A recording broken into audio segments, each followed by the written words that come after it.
Good morning, everybody. Jim Feist and Hank Goldberg. Happy post-Easter. I hope everybody had a good Easter holiday. Hank, you had a good week going. I mean, a fantastic week, a nice run, and then yesterday you ran into a little bit of trouble, and there was a really bad call in that Warriors game. Cost me money too. There was a charge on Steph Curry, which was absolutely BS, and it turned things around. But bad calls happen all the time. Missed calls happen all the time. But here we are. We're back again for another week of NBA playoffs and baseball. Well, the NBA playoffs, first rounds are going to come to an end quickly. I tell you something that's pretty amazing. This weekend, all the road teams won. I know. And covered. I know. Eight out of eight. Whatever happened to the home advantage, including hockey? Speaking of hockey, every handicapper I watched picked the Golden Knights to win yesterday, and they were all wrong. I don't know if you watched the game. I watched it. 59 shots on goal, 1 goal. Yep. And the other team had 29 shots on goal, 2 goals. To have 59 shots in a game and only get 1 goal, that was absolutely amazing. Well, and they won on a shorthanded goal. I know. It was absolutely incredible. It was exciting. It was entertaining. It was good TV. But that's an amazing statistic. Well, they're in trouble now. They got to go. They got to go on the road for Game 7. Yeah, it's not going to be easy for them. But both teams have won on the other guy's court, so it's possible. The other guy's ice. Nice. You can tell I'm not really a hockey guy. You're a typical Las Vegas hockey fan. Exactly. I've been to 3 hockey games in my life. They were all in Canada. Two in Vancouver and 1 in Montreal. It's the only time I've ever gone. So I went to several hockey games in Boston because a friend of mine had the broadcast rights. He was in charge of sales, and they were special. And then I went to some Ranger games, and I went to a Rangers Boston game in Madison Square Garden when Bobby Orr was playing for Boston, and that was great hockey. well, it's really caught fire here in Las Vegas, so as a fan, I hope Vegas pulls it out and goes on to the next level. That's as a fan, not as a bettor. I really very rarely bet hockey games. Of all I can do to pick the winners in the basketball and the baseball, it's been a good run. Baseball's doing okay. Had a real good start and then hit a slump, and now we're back on track again. Basketball's been up and down. Anyway, here we go. What do we got going on this week that's special? Well, as far as special goes, I don't know what's special except that the NBA playoffs. Some teams are going to be rested. Boston is going to get well rested, and they're going to probably wind up playing Milwaukee. That should be a very good series to watch. And Boston sweeping Indiana surprised me a little bit with the ease with which they accomplished that. But they're playing very well right now, and I don't know if they can beat Milwaukee or not, but I don't know when that series is going to start.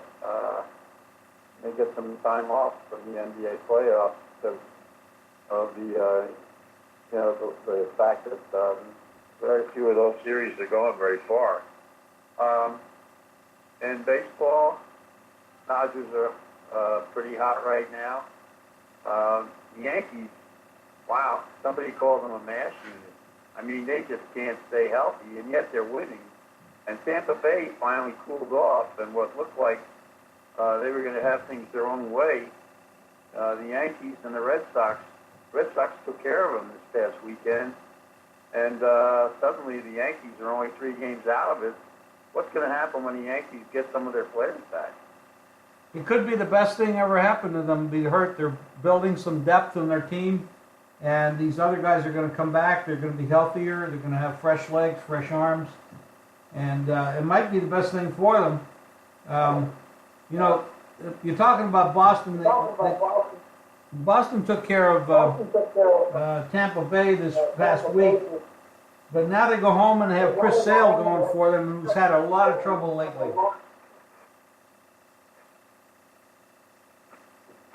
Hello? Are you there, Hank? I hear an echo when I... Yeah. Okay. I don't know if you heard what I said. Boston goes home today. They got Sale going. He's not pitching very well lately. And they're going to go up against Detroit and Boyd. Detroit isn't much, but Boyd's pitched well this year. Now, Kershaw hasn't... he pitched well his first time out. Yesterday, they won kind of in spite of him. They're really hitting the ball. And, the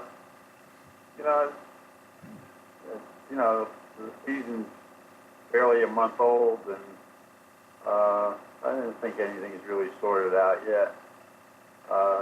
Seattle is playing well. They're getting good pitching.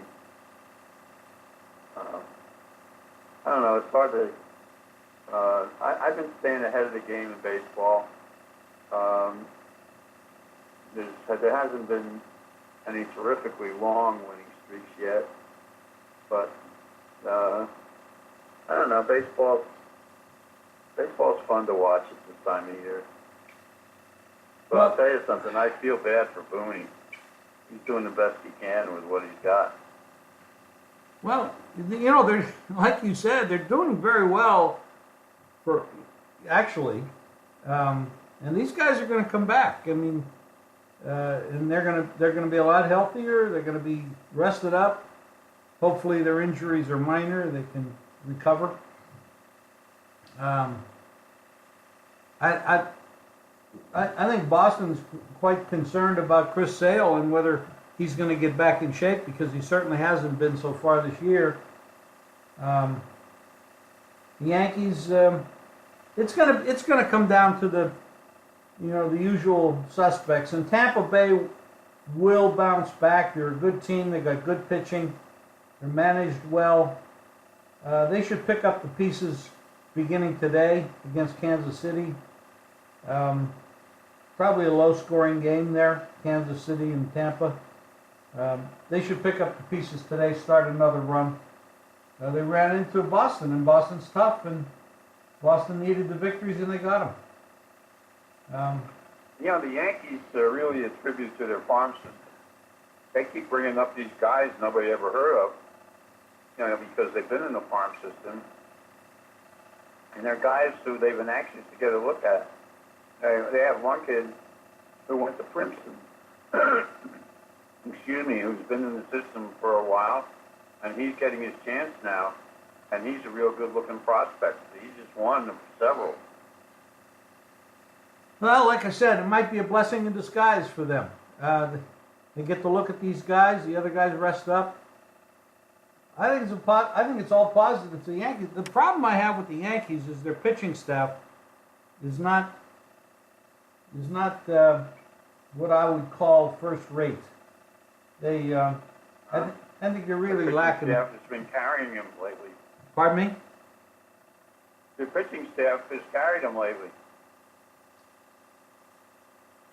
Well,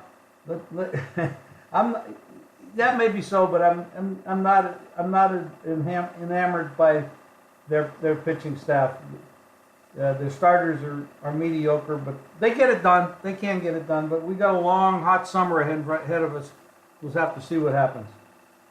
I'm going to disagree with you about the pitching staff. They've been actually getting pretty good pitching, and they've got they've got a couple of guys who have been hurt, but they've got 3 guys on that staff who are pitching very well right now.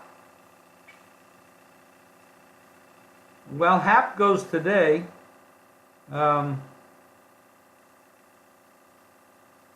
how's he? Well, he comes into this game with a ERA of 7. Yeah, I didn't include him among the top 3. Okay, so who are we looking at here as the best pitchers they have? Well, they've got the Asian guy. He's good. Well, Tanaka's been great, yeah. Tanaka's been great. Sabathia has been pitching well.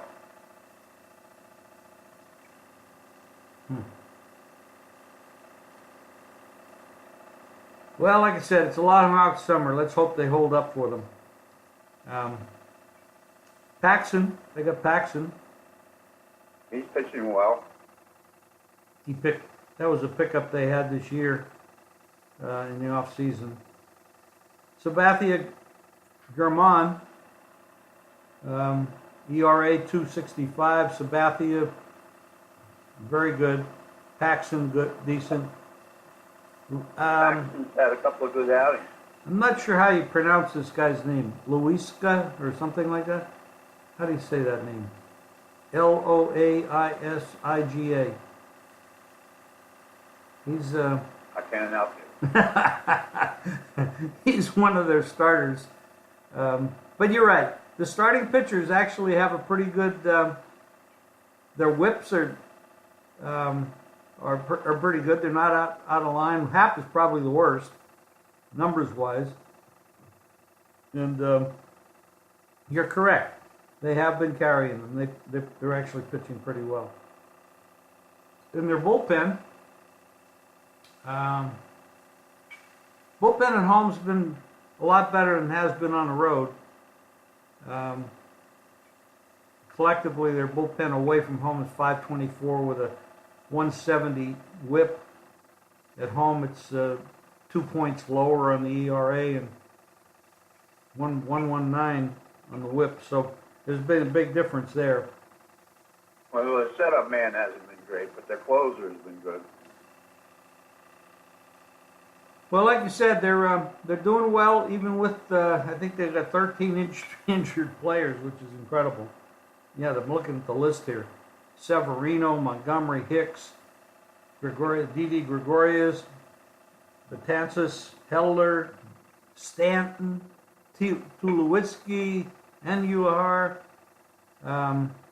Sanchez, who really was playing well, Ellsbury, Bird, and Judge. That's their injury list.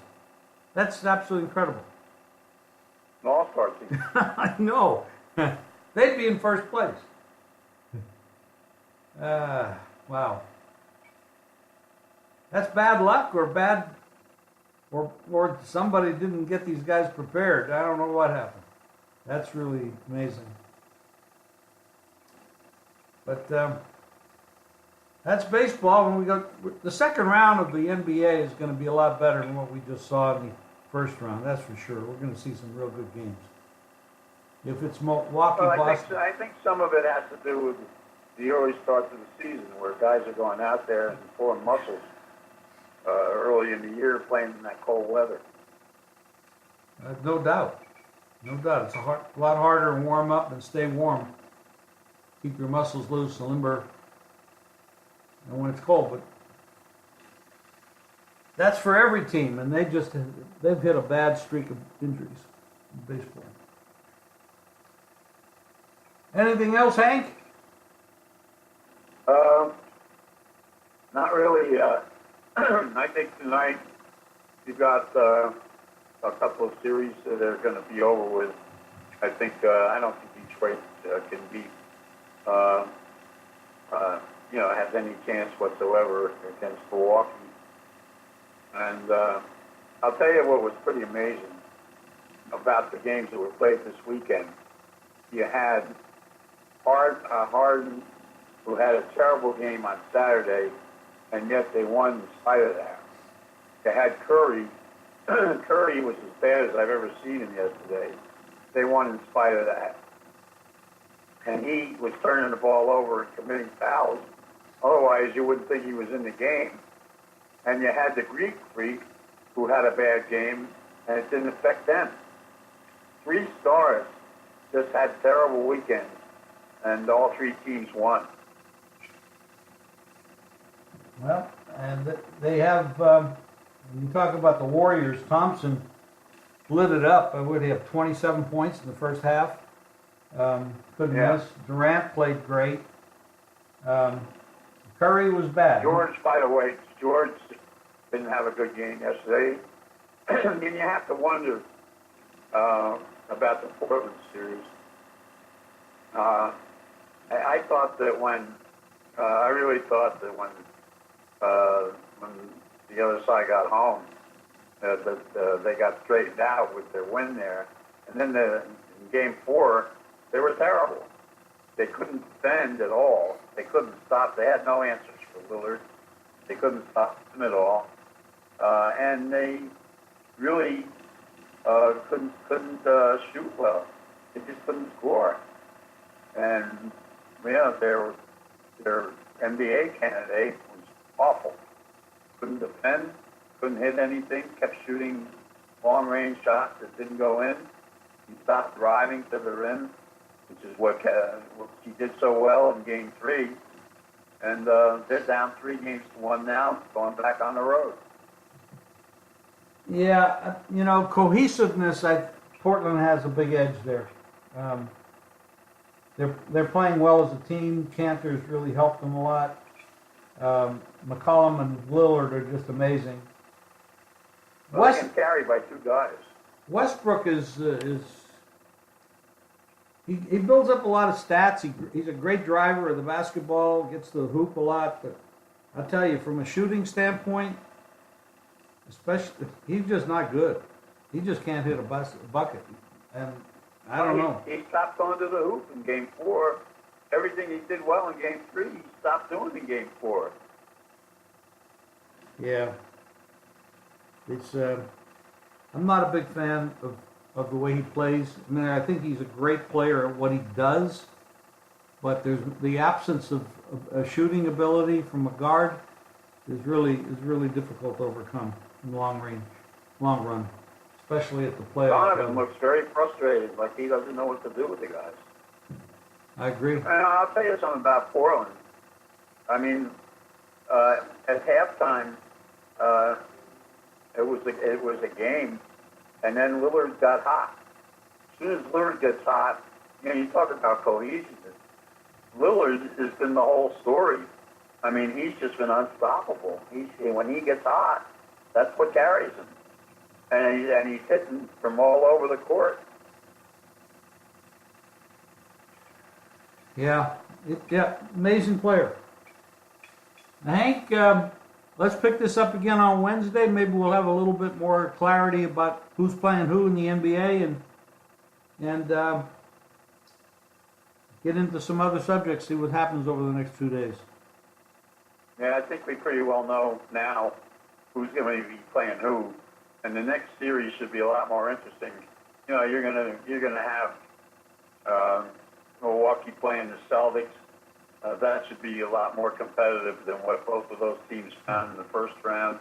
And you'll probably have Houston going up against Golden State, and that should be a lot more competitive than what both of those teams found in their first round. So the second round should be a lot better to watch. I agree, and those two series you just mentioned are going to be absolute must-see TV. Those 4 teams can play, and they're going to be great matchups. I'm excited about those. All right, Hank, thank you very much. I appreciate your time. Have a great day. We'll talk to you Wednesday. All right, Jim. Take care. Thanks, buddy.